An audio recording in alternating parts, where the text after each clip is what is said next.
Hello, my name is Marcus. I'm the compiler of a collection of therapy quotes entitled 1001 Windmills of the Mind, a collection of quotes taken from what's often called the psychodynamic or the psychoanalytic perspective, which long ago, as I understand it, was referred to by some as philosophical medicine. Because this perspective seeks to, in the context of our current marathon of quotes on the topic of falling in love or transference love, it's to make the transition from transference love to regular, normal, healthy, genuine, abiding love. In regular, mature love, the two people get to know each other and understand each other.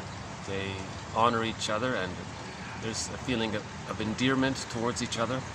There's a sense that you know their history, you know their subjectivity, what they went through, what events have had an impact on them, and you seek their well-being and you support their growth, and there's that kind of a mutuality there. So we want to get to that place. But roughly 70% of romantic relationships are based on transference love. So there's a difference, according to this theory here, is that there's a thing called transference love, where the person is going to transfer the past original dynamic with the first primary caregiver, right? They're going to transfer that into the present, reenact and relive the painful interaction from the past, relive it again in the present. Thus the present becomes like a new version or a new edition of the past, with the magical fantasy thought that in the present a person can get what they needed in the past and zoom it back in the past. So it's an issue of time. In the beginning, the baby doesn't understand time. He's in the world of timelessness. By the way, a slight change of venue. My normal spot's sort of taken. Now I'm in the general area, but there's a huge. The staff here are preparing for some function. I used to be able to sit over there, but now there's a buffet table or something. But it looks like they're preparing for a. Yeah, I noticed the sign for some company. There's a company function happening here. So they moved these chairs over here. Never mind the chairs. So,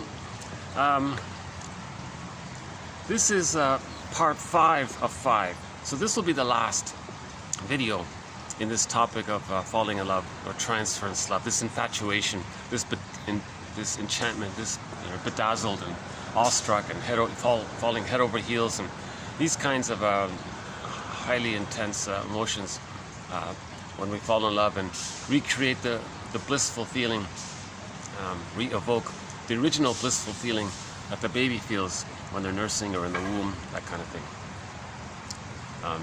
So in the first 4 videos, so we did, it starts with TQ 2435. That was the first one. So 5, 6, 7, 8. So we just did those ones. And now we're going to do 9, the 5th one. So this will be the last for the time being. An interesting topic, a very emotional topic. It sort of started off with, so back to the trauma. The theory is that if the baby has a painful interaction with the mother, she's misattuned, malattuned, doesn't understand the baby's signals. Mother's anxious, not knowing what the baby wants, and gets frustrated. Or the bottle and the schedule, and the baby's not hungry. The mother says, no, you got to feed now, it's according to the schedule. Oh my God, that's a huge, enraging, shameful activity for the baby. So his feelings get repressed. Like in the myth, the earth opens up and Miss Core gets sucked down into the underworld. So myths and fairy tales describe repression. So the baby has to repress his golden ball, his feelings. In the Disney movie, Inside Out, the character's joy and sadness representing a person's psychological self, emotional self, their ontological self, I feel, therefore I am. It gets zoomed into this other world. How's the lighting? Yeah. lighting's not too great here with the... Fortunately, this is pretty much... Well, maybe I can. On second thought, maybe I can. Hang on a second. Maybe I'll just move over a little bit. Maybe let me try it over there. Actually, the sun might... let's see, that's a little better, right? Let's slide over here then. That's a little better, yeah. Okay, so let me get this one. Hold on a sec. Let's shift this over here.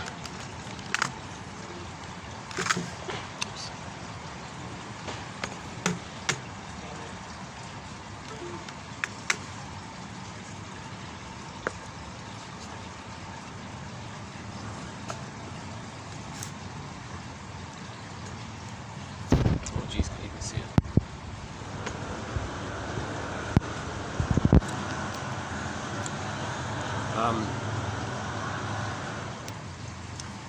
I think because this is the fifth of the last video, and because I feel like I've spent 10 hours already on this topic, I feel like this is going to be sort of a lighter, maybe a little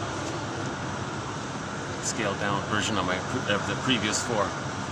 But so the theory is the baby's feelings get squelched because he can't trust his mother anymore. The greatest hurt of all, mother failed me.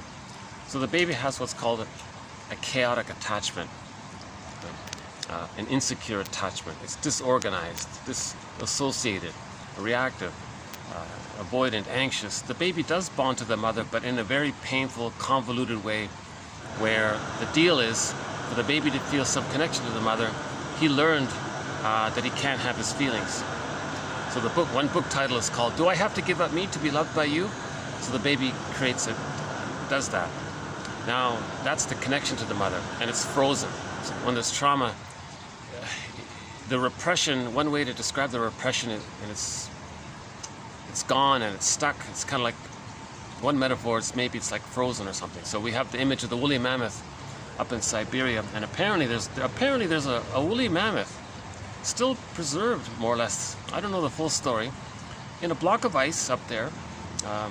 And he's been like that for the past 30,000 years. What an image. So that might convey the idea of trauma, emotional trauma. Now this emotional trauma, it can be a shock trauma at birth or shortly afterwards. Usually it's a strain trauma. It's these constant little micro misattunements by the mother over a period of time, and at some point the child can't take it anymore, whoop, goes his golden ball. Yeah. So in the Disney movie, joy and sadness are the golden ball. Right? They get zoomed in, and we saw that in the Disney movie. They got zoomed through this tube into this other world. Right? Just like in the myth of Persephone, Core, and Demeter. The earth opens up, his core got yanked down. Right? So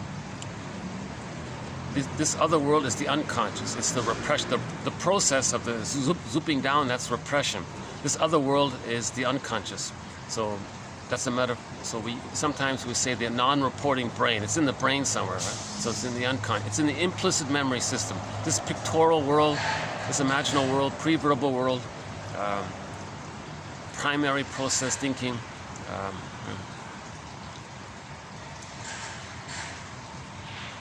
And in that myth, in one version, Demeter had to go into the underworld and bring back Core, and then Core became Persephone. So that's a metaphor for when we face shame, accept it, and come back into ourselves. In the Phantom of the Opera, the singer went down into the basement, metaphor for the unconscious, and then she had a dialogue with that scary dude. I guess I could. Why don't I go over there? Yeah.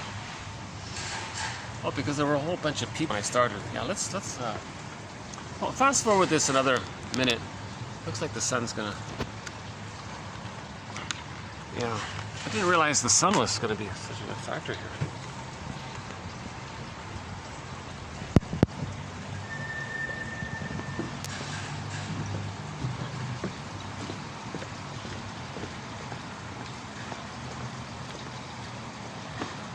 Okay.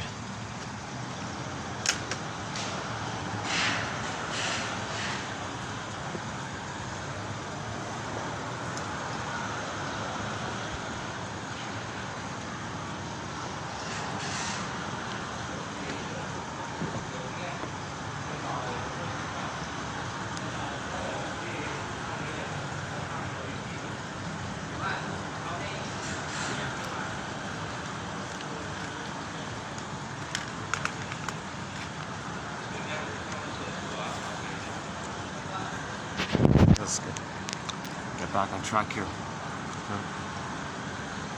So again, myths and fairy tales describe psychology. They're true on the inside, so they're metaphors for internal dynamics. So when Odysseus went into the underworld, so the underworld, this hell scene, okay, the baby's shamed. So the hell scene or the inferno is a metaphor to describe the emotion of shame, this burning, biting feeling. The emotion of shame is depicted in the hell scene, the inferno. And then, so Miss Core was zooped down by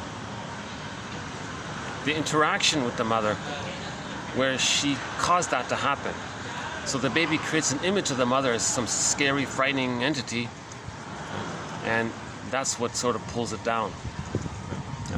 So the baby, that's a trauma for the baby, when finally he has to lose his golden ball. Developmental trauma, interpersonal trauma, relational trauma, strain trauma, etc. Insecure attachment style. So when there's trauma, that means now he's in a state of timelessness. Now when there's trauma, he's got psychic pain, emotional pain, but he's not conscious of it. But he's in pain, but he's not aware of it. So there's this drive for healing. The organism wants to heal. So the theory is it's somehow the person's going to reenact, recreate, relive what happened with the hope that the event can be processed or can be accepted or the cycle can complete. So in other words, whereby the baby isn't frozen or the baby isn't in pain. So they want to get a complete cycle. But the baby is stuck because his little ego can't perceive the event. He can't forgive his mother for it and handle it. And he can't save his mother, change the mother. The little baby's mind is way overwhelmed. It's too much excitation. He can't deal with it. He's in this massive double bind. He can only turn to his mother for the love he needs. He has no other place to go, no motor skills. He doesn't know anything. He's only instinctively looking for the breast mother, the breast. But she's the source of pain and shame towards him. So he's way overwhelmed because he needs her. He's being shamed by her. Oh my God. So that's way too much to deal with. He can't forgive her. Okay, Ma, I get it. You're uncomfortable with my needs and feelings. I forgive you. He can't make it. Right? Humans come out of the womb too early. They need the maternal holding environment for the first 4 to 5 months, called the extended womb. The maternal holding environment. So the baby needs that kind of extra safety. Sometimes called the psychological egg. They got to enter into this egg in their mother's arms, this warm, safe, cocoon type feeling with the mother. For the first 4 to 5 months, it's a kind of extended womb. We had one quote where if the baby doesn't even see the mother, let's say she's absent for some reason, the baby's brain might pick it up. The theory is long ago in the savannah, no baby, human or mammal would make it on their own. Even a little baby lion wouldn't make it on its own in the savannah. So apparently that's still in our brain or somewhere. So now the baby's terrified. And the baby doesn't understand time. So if the mother is out of the room or in another building or something, the baby thinks, poof, there's no mother. How long can he make it? He can't think, oh, don't worry, she'll be back in a few minutes, or he's stressed out, thinking, where's the mother, kind of thing. Or if the mother is there, the mother's shaming him or something. So the baby has a very hard time. He's got a lot of work to do in his mind to deal with this situation. So the baby's a bit of a genius. He's like a gymnast in his mind. Oh my goodness. He adopts a variety of maneuvers of the mind, mechanisms of the mind, operations of the mind, tricks of the mind to cope or to adapt with this painful situation. So humans adapt to their environments. The baby's first environment is the breast. But if the breast mother is hurting him, how does he adapt? Well, he does a variety of things which we discussed throughout the series. The splitting mechanism and identification with the aggressor. So we talk about some of these mechanisms. But the general point is his golden ball is in the unconscious. He's frozen like the woolly mammoth. His emotion, his embodiment, his animation in his body, his I feel, therefore I am. This whole kind of comfortable inside yourself feeling, where you feel alive within and you feel kind of like you're purring like a cat or something. I don't know what it is. You feel that kind of warm vibes or something within. A lot of people say they feel flat or something. They don't know their feelings or what they feel. They can't name their feelings, these kinds of things. So that's the trauma. Okay? So because there's trauma, there's pain. Now the pain is the driver to get the person to reenact what happened, thinking, because the driver doesn't understand time. They want to complete the cycle. So let's replay it, respin it, redo it to get a better outcome, to perceive it, to get a better result, to have the mother provide the love, to be attuned. Let's do it again. No, it's pain. The pain is still there. Do it again. The pain is still. So that's called repetition compulsion. It's this drive to heal. It's this drive to not be in pain. Right? So it's going to reenact the interaction with the mother, with others in the present, and theoretically they can spend their whole lives just doing that. The reenactment can take two main forms, as I understand it. One is called direct reenactment. So the mother shamed the baby. He's going to reenact that with the fantasy that somebody in the present will be the good breast mother, provide a better outcome for the past. It can't be done. It's a secondary delusion because there is time. And the person in the present isn't the breast mother, and it's past that crucial time. And the person isn't a baby in the nursing. So it can't be done. But they're operating out of an emotional perspective of what went wrong, what they needed, and they want to get a better outcome for the past. So they're going to distort the present, misperceive the present, misuse the present, because of this emotionality of the pain that the baby's feeling. So one way to reenact it is to choose partners, choose friends, associates, or whatever, who kind of have a rejecting personality, and you feel kind of drawn to them because they remind you of the mother. And now, so eventually they're going to be rejecting, then you reenacted it.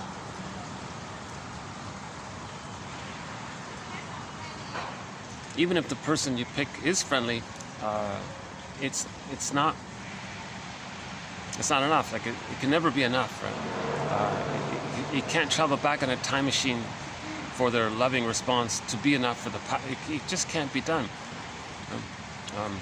Now, if the person they choose isn't going to be rejecting, then the projector is going to goad them, taunt them, tease them, be passive-aggressive, somehow do little things to get them to be rejecting, because he's going to reenact it. Okay? So when he orchestrates someone to be negative towards him, he's reenacting how the mother was negative towards him. So he unconsciously chooses people, or he's drawn to people who's going to be misattuned, not listen to him, not see him, not care him, objectify him or something, or not see his full humanity, not respect him. These kinds he might be drawn to that because it reminds him of what the mother did. And now when he does that, he has the fantasy that the person they choose, so number one, they're drawn to them because they remind the person of the mother. Okay? Now, the baby nursing, he's in a state of bliss. That's called a symbiosis. So if somebody reminds you from your unconscious perspective of the breast mother or your mother, you start to feel some of that excitement, the symbiosis, the blissful feeling, the falling in love feeling, love at first sight feeling. So you might start to get that because they remind you of the time in the womb, or maybe sometimes when the nursing took place, the baby felt bliss. So that person is chosen. While that person is being chosen because they remind you of the mother, you're re-evoking the blissful feeling that you had with the mother. Now the fantasy is that the person you chose is going to give up their rejecting ways. Why? Because they want to do for the projector what the mother should have done. That's the fantasy. It's not going to work. In the last video we discussed a few reasons why, so maybe I won't do it here. Plus I'm kind of distracted doing this today here, but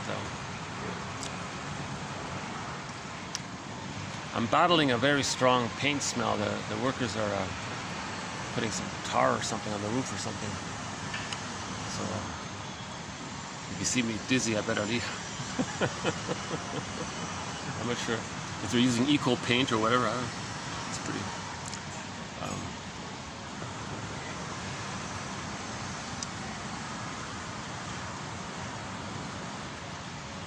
So that's one way the reenactment can take place. The reenactment. Okay, so the song, one song is entitled "If You Won't Leave Me, I'll Find Somebody Who Will" by Warren Zevon. We've played it a couple of times. It's only 1 minute long, and it's always sort of fun to play. Why don't we dig it up here? And so he was abandoned by his mother as a child. Later on, he only chooses women who he feels is going to dump him. And he's drawn to these women. One day he meets a woman who says, imagine that, I'm not going to leave you, I'm here for you. He says, no, I can't accept that. If you won't leave me, I'll find somebody who will. So then he becomes the rejecter, rejects her to reenact how the mother rejected him. So he becomes more desperate to reenact it. When a person's more desperate to reenact what happened to them, they become the aggressor and do the rejecting. You see? So then that girl's finally scared off. He goes back to his old ways. He'll go back to choosing women who will reject him. So there's two ways the reenactment can take place. Choose others or go to others to reject you, or you become the rejector. You see your innocence onto others, reject them, to reenact how the mother rejected the person as a baby. So it's like this, it's this compulsion to replay, respin around, redo, reenact. And so the baby's involved to, it's called repetition compulsion. He's looking for that better outcome. He's looking for the right result. He's looking for the response he needed from his mother through substitutes, but it can't be done. It's a secondary delusion. So he's going to do it again and again and again. So like the song says, so let's play it here by the singer's Warren Zevon here.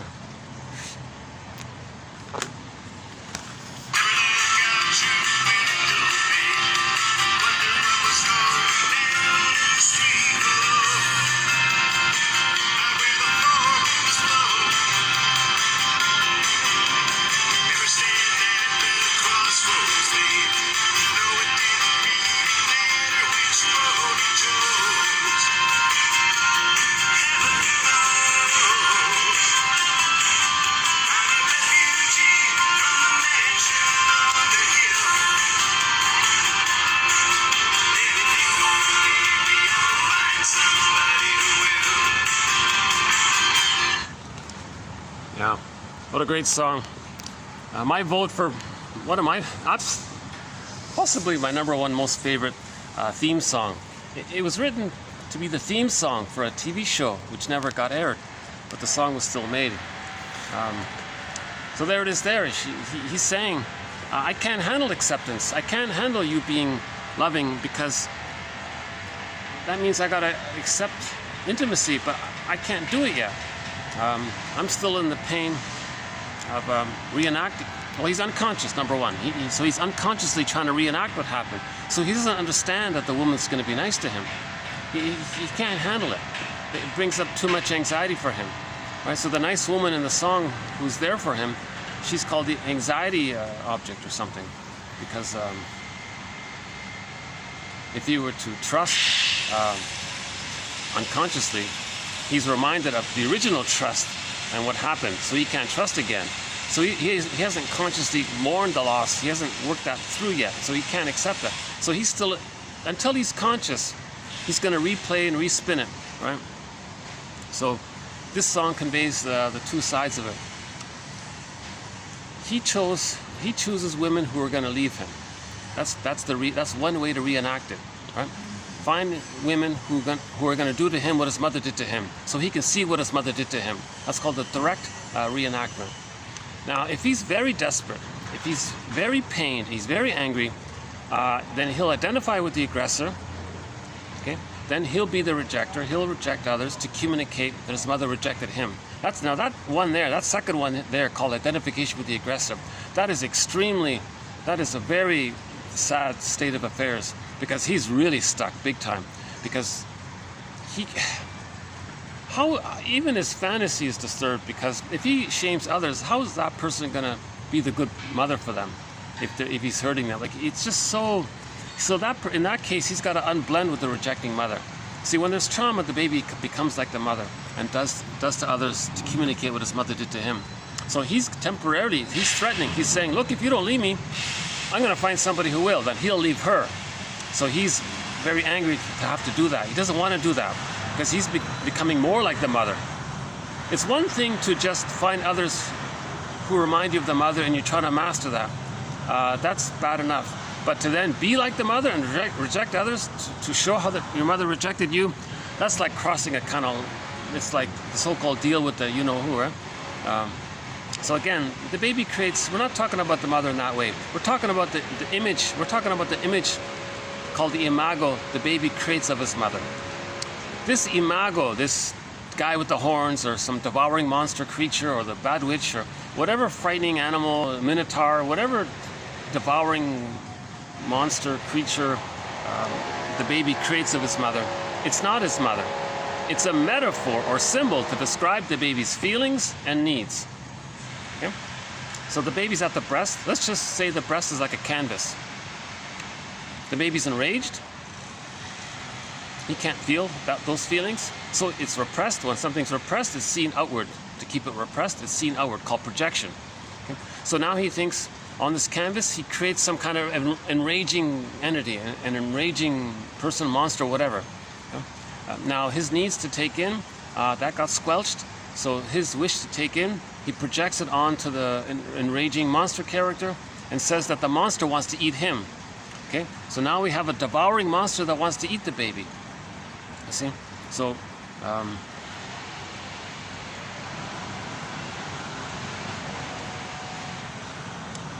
okay, so now that's the baby's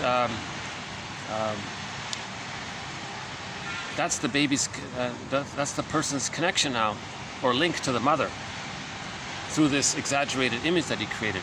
Now if he becomes just like her and he's going to be rude from that point, emotional point, how does he unblend? Like, how does he I think the answer is he's got to observe himself.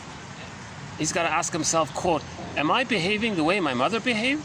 Am I saying things that she did? And then you realize, no, you don't want to do that, man.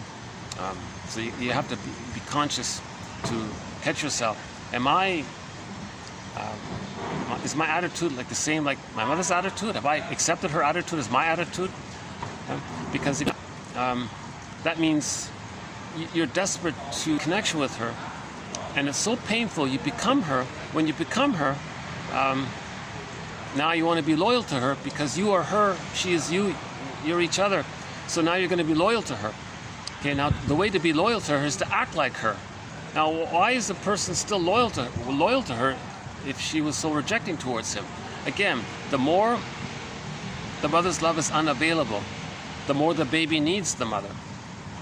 So now he's going to be extremely loyal because he's waiting for the mother and the mind to change their ways.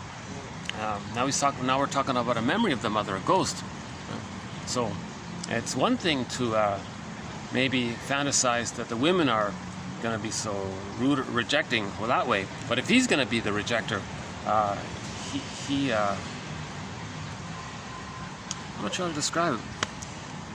Identification with the aggressor is associated with the bully pattern, the narcissistic pattern, right? Where they're rude towards others to reenact how the mother was rude towards them. Okay? So they shame others to communicate that the mother shamed them. So they're reenacting it by doing to others to communicate what the mother did to them. Okay? So they're reenacting it. Now this behavior, both reenactments, either the direct one or the more painful identification with the aggressor one, the flipped one, the more painfully flipped one, these two things are mirrors for the person to see what happened to them. They're mirrors.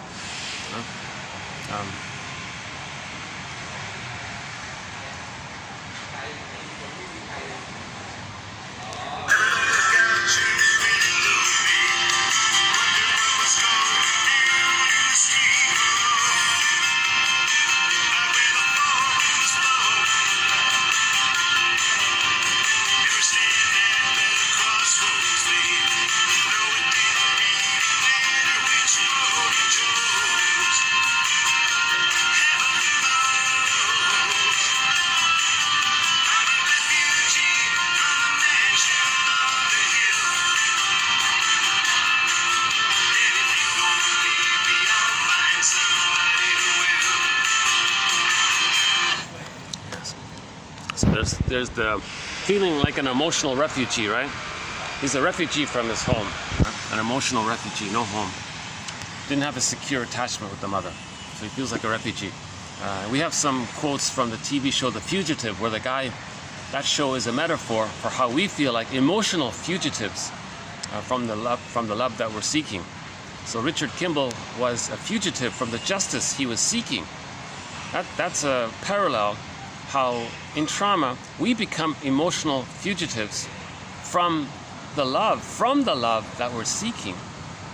We're seeking the love, but but the love is hurting us. Now we got to run away from it. So we are an emotional fugitive, just like Richard Kimball was. Right?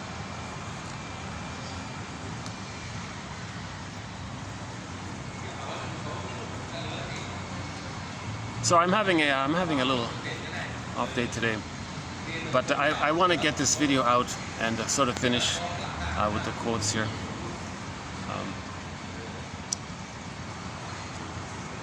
Yeah, okay. The quotes are posted below, so that's sort of my give back. If you click the more link or the see more link, you'll see all of the quotes posted below. And now with the completion of this video, you'll have on this one topic approximately 100, I think there's going to be about 140 quotes all in, close to that, 135, something like that. That's pretty good. If you read these 100 and let's just say 35, if you read these 135 quotes, I highly recommend anybody to write it out or print it out or get these 135 quotes and just spend a little time with them.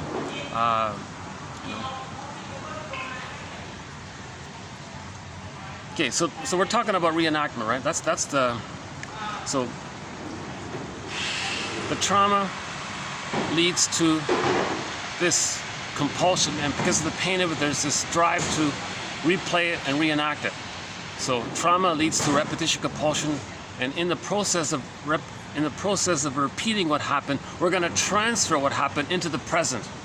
So into the present, we're going to see others either as they're shamed, as their innocence, and the projector is the aggressor, and they're going to shame them to communicate that the mother shamed them. That's the more painful one, or maybe the more milder one, the more sort of maybe easier to work with, is just choose people who reminds you of the rejecting mother and say, why does everybody treat me the way my mother treated me? Am I reenacting it so I can see what happened? Yes. No, that's the theory. So, okay, now let's factor in this issue of the falling in love business. So, the baby has a bliss at the breast. So in the romantic area, if somebody approximates, because of this drive, you're going to find someone who's close enough to your mother. Maybe they have a certain attitude or posture or manner. Something that reminds you of, there's an uncanny link there somehow. Or you're going to distort the present for that agenda. So you're not really going to see the person clearly, because you're in this compulsion to find someone who reminds you of their mother, because you have, like Brody says, unfinished business. So falling in love is about unfinished business. Yeah? So you choose someone that reminds you of the parent because you have unfinished business with the parent.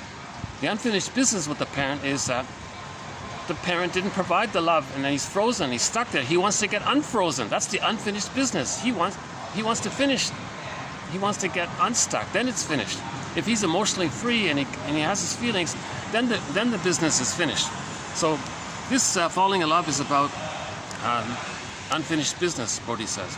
Now the unfinished business is the person in the present is going to change their ways, and number one, provide the safety, the continuity. Okay, see the person for their uniqueness, see them as a person, hear them as a person, feel them as a person.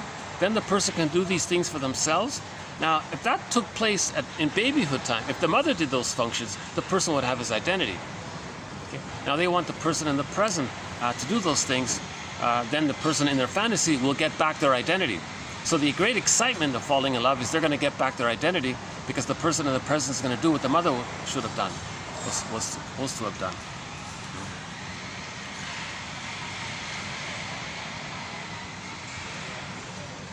Okay, let's just go into part 5 here. So this, for what I just briefly said right there, I spent 10 hours already trying to elaborate on that point. So if you're a little unclear about this whole thing, either read all the quotes if somehow you can wade through my anxious delivery, again, I'm not a shrink, a therapist, analyst, professor, doctor. I have a humble BA. That's about it.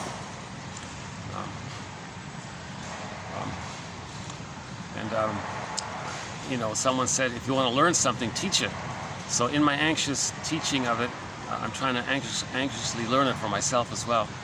But I enjoy the process of sharing, and I want to talk about it because I want to learn it. I want to heal myself, and if by chance my delivery is helpful, it's a surprise to me because I'm not sure if I would want to watch an anxious presenter. Unless the material was so interesting. That's sort of my hope. Maybe the content is so interesting. I'll forget about me and my anxious delivery and just focus on the material, focus on the message. These are the best quotes from the psychoanalytic tradition that I believe are out there. Transference love. So another term for this infatuation, this love at first sight, falling in love, this Cupid's thing, is transference love, this projected love, when we transfer the past interaction, the past unfinished business love with the mother, transfer that into the present, this infantile love, into the present. The jargon is transference love. So transference love is different from regular love. In the song Love Hurts by Nazareth, Dan McCafferty, he's the lead singer of it. He's talking about transference love hurts. Should we dig it up here? No, I think I have it right here. Hold on a sec. Is that it? Yeah. Please welcome back to the stage. Okay, this is transference love.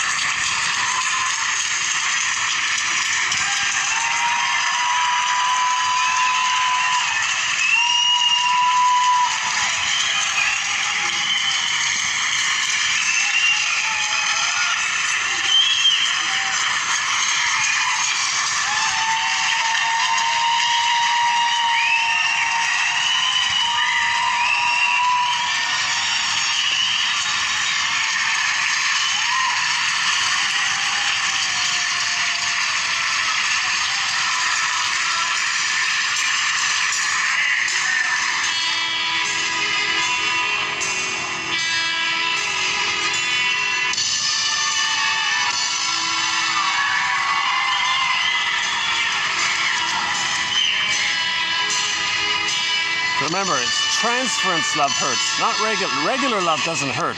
Transference love hurts. This infantile, projected, pseudo-transference love hurts.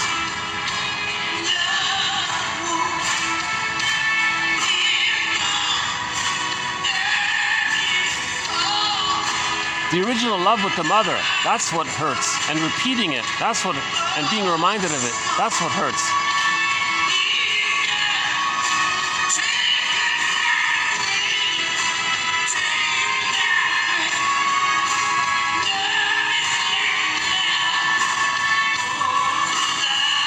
So from the baby's point of view, mother's misattunement and malattunement, that was painful.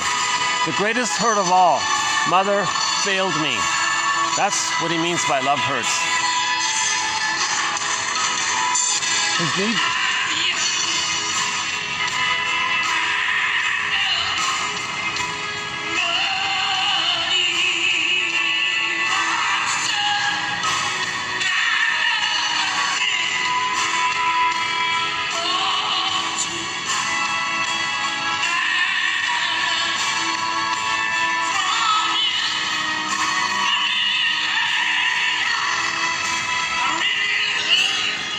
Everybody knows the song. Actually, our key song for this topic is coming up towards the end of the video. We played it in the last video. I want to play it again in this video again as well. But all of these songs like Love Sick and Love Leads to Madness, they're talking about transference love. When we transfer the original disappointment and replay it in the present, of course it's going to hurt because we're reminded of how it hurt back then, but we forgot it, we repressed it. We're trying to get it back. We're trying to get back our feelings. So we are replaying to get back our feelings. We repeat and reenact because we lost our feelings. Because we lost our feelings, that's why we are replaying and reenacting it. Okay? Now, when we get our feelings and our story and our truth and our understanding, then we stop repeating. That's sort of the healing journey, right? that way. But transference love. So let's begin with the quotes here. Transference love is dominated by the repetition compulsion. Transference love, a case of infantile love masquerading as love. A lot of people who head over heels fall in love, they're convinced it's the real thing. You're the one, you know. It's no, because in the infantile love, the baby is relating just to the breast. It's called part-object relating. The baby doesn't see the mother as a separate, autonomous person with their psychological self, her emotional history, her emotional life, her feeling life. He doesn't really see her in that full personal way. He's just relating to a service or a function of the breast for the baby. He's just relating in that receiving mode of needing to be fed and soothed by the mother. He's not really giving back. The baby doesn't say, hey, thanks, Ma, for the good feeding session or whatever. He doesn't have gratitude yet. He's still in the womb kind of thing. He's in the extended womb. So if trauma takes place there and you reenact that with others and see others as symbolic breasts, that's not love, because you're not seeing the full person. You're not seeing them as a whole object. So that genuine love is, it's thou, I'm okay, you're okay. The two people there, it's two-personal psychology. Transference love is a one-personal psychology where you project the promise of the good breast onto others and think others are going to provide the soothing and the seeing and the hearing and the feeling so that the person can get their identity and feel embodied. We want to get back our embodiment. Transference love is not the same as the capacity to love in real self.